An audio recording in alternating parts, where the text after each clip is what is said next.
my name is Amber Law and I'm a senior at Ward Mobile High School in East Setauket, New York.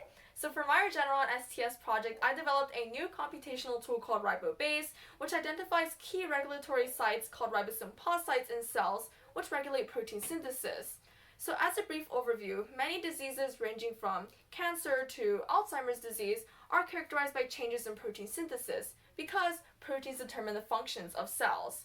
And so in order to understand the underlying mechanisms behind these diseases, it's important to be able to understand how the process of translation or protein synthesis changes in these diseases.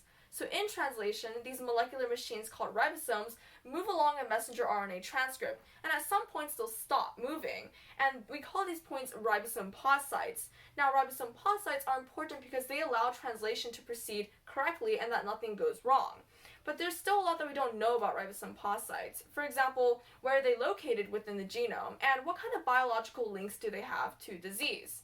So in my project, I applied powerful mathematical and statistical techniques to actually identify thousands of these ribosome pause sites in large volumes of data and analyze how they change across disease states, for example, in a tumor cell versus a control cell.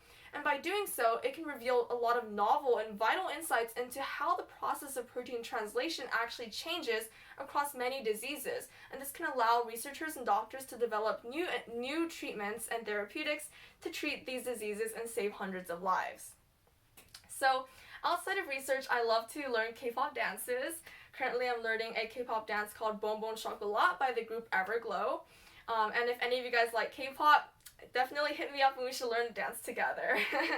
Outside of K-pop, I'm also captain of my school's Science Olympiad team, Ward Melville Science Olympiad, and we are currently one of the top teams in the Northeast. But more important than that, Science Olympiad was the community, or I should say family, where I first discovered my love for biology and my growing interest in research. And it really means the world to me to be able to give back to my Science Olympiad community as a captain now.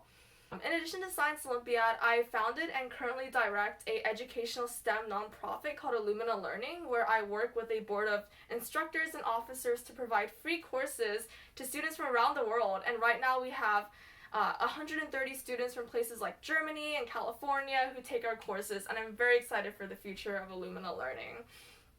In addition to this, I actually lived in Texas for 14 years, and then when I was 14 years old, I moved here to New York. And so before I moved to New York, I didn't actually love science yet. So it wasn't really until I moved here that I discovered my passion for biology and for research in general. So I'm a bit of a late bloomer, which is kind of interesting.